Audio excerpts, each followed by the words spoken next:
According to Pitchbook, less than 3% of all venture capital is invested in all female-founded businesses. Our goal today is to start a real, even difficult conversation about how we change that reality.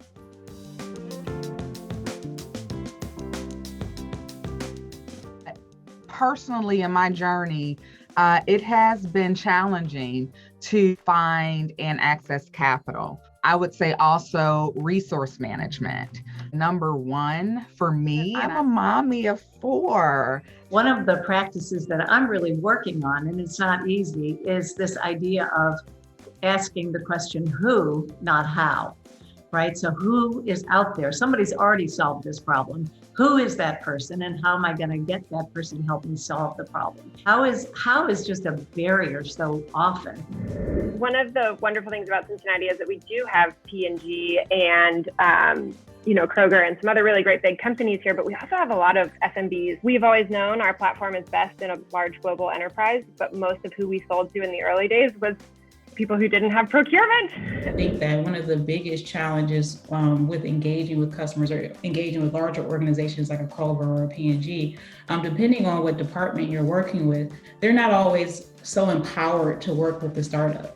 Sometimes even if there's benefit, the challenges to actually bring a startup in, run a pilot, they're not always empowered. There's certain sectors of the organization that are, but that's not always the case with kind of these larger companies and organizations. It is really hard to partner with startups just because our processes are built to reduce risk. I think as Cintrifuse is connected to the funding resources, I think that kind of this idea of P&G Ventures being a part of Cintrifuse or having partnerships or Kroger being a part, that could be a little bit more intentional, where it could be coupled with the funding so that you don't spend 1 year trying to get the funding and then an additional 1 year trying to acquire the customer. So Cintrifuse was really helpful to us. They actually connected us first to our champion, the person who ended up becoming our champion inside of Procter & Gamble, and then to the person in Switzerland who ended up helping us get us around procurement at Procter & Gamble. A friend of mine, Christy Brown, who's also a female founder, she had sent Cintrifuse an email saying, are there other women doing this? And they sent her a list and we started a group. So we've created within Ventures this culture that is when we meet with founders, every single conversation starts with, how can I help? I was on Clubhouse the other day in a great conversation with other female founders. Just the incredible tips. Like one woman was saying how she takes charge of her conversations with VCs or any other funders by saying, okay, here's our 3-step process. That sometimes we don't like to ask for help. We've got it. We're smart, we're connected. I encourage people all the time, just ask. What we had to do was reimagine the problem again. Because the problem wasn't the same as it was just 2 weeks ago. We looked at what could we do as an organization to assist in some of these solutions, and what we built into our system was the training portion of it. And so we experienced the good and the bad of it. Some of our contracts got delayed because people weren't sure about if they had budget anymore when the world shut down in March last year. On the inverse side, we've always targeted remote working. And so, but it's always been like, that like 1% of the world that works remote. And all of a sudden it became 100%. We had it all figured out, right? And all of a sudden COVID hit. And we couldn't go in anyone's homes and we could not go near anyone.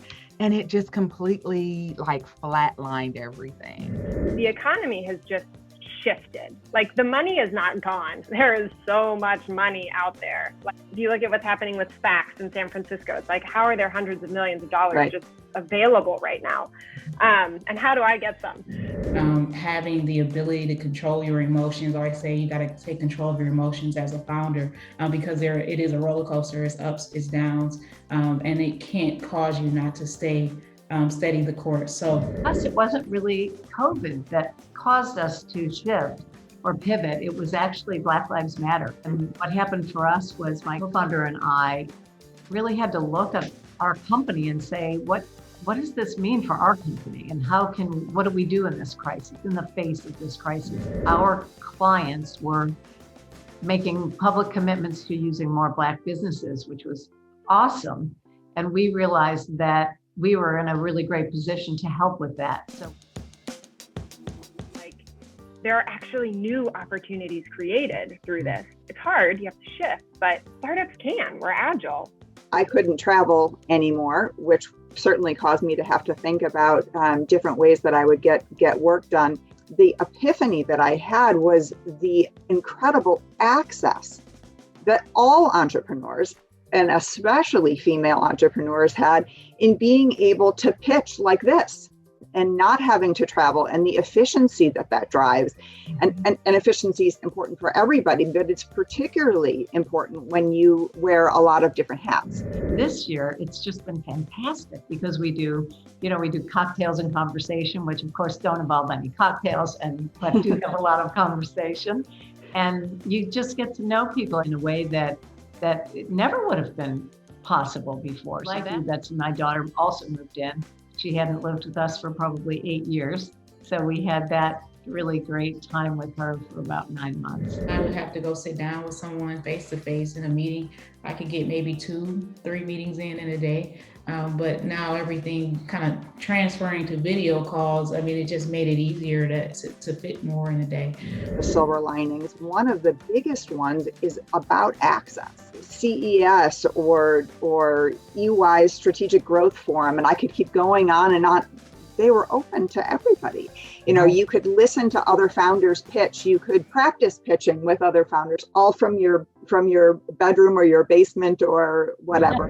COVID forced me to pause. And it really forced me to pause and take inventory of my life. And that to me, I think was life-saving. And I think every woman needs to do that. In our family, it was my husband. He quit his job so that I could keep working. I could cry, but I have cried a lot about it. It just really touches me. And he could not have done that 50 years ago. Socially, it wouldn't have been accepted. And so a business culture, it has been such a significant shift that would have taken years to happen. I mean, if someone said, hey, I want to meet with you, and I sent them a video call 2 years ago, they would have looked at me as if I was being. And so now having that opportunity to do that. I'm a crunchy mama. I was like, I want to make it to 2 years nursing. That's my golden standard. Don't judge me. And I hate pumping. And so when COVID hit, I just got to go and nurse her and put her down for a nap. And that was awesome. And I made it to 2 years. I don't think that everyone has to be in the office every day. I'm watching the individuals that I work with that have children. I don't have children myself, but them being able to spend more time with their children is actually very rewarding for me. I think they're happier employees. I think that they're more committed to our mission as we become more committed to their lives and the things that they want. And COVID has really just made it easier. We can hire people anywhere. And so salaries are higher because now San Francisco can hire anywhere. And so no matter where you hire, you're competing with higher salaries because everyone's remote. But my hope is that all of this flexibility enables women to do things that they would have never considered or weren't options before because you couldn't do this. The situation that COVID created, the world shutting down, has been an incredible time for a woman to start a business. You can't go to birthday parties on the weekend or whatever. You don't have those social events anymore. You do have Shopify, Squarespace, all of these tools that make it real cheap and real easy to put something up on the web. For $15, do a test of Facebook ads and see if you have a viable business idea. It also really caused me and allowed me the time to focus on my children. Always soar professionally, but personally was kind of that work-life harmony, that work-life balance. But say for an entrepreneur, especially a female entrepreneur, this is one of the most important areas that you can focus on. At Cintrifuse, we can route you to hundreds of resources in our community.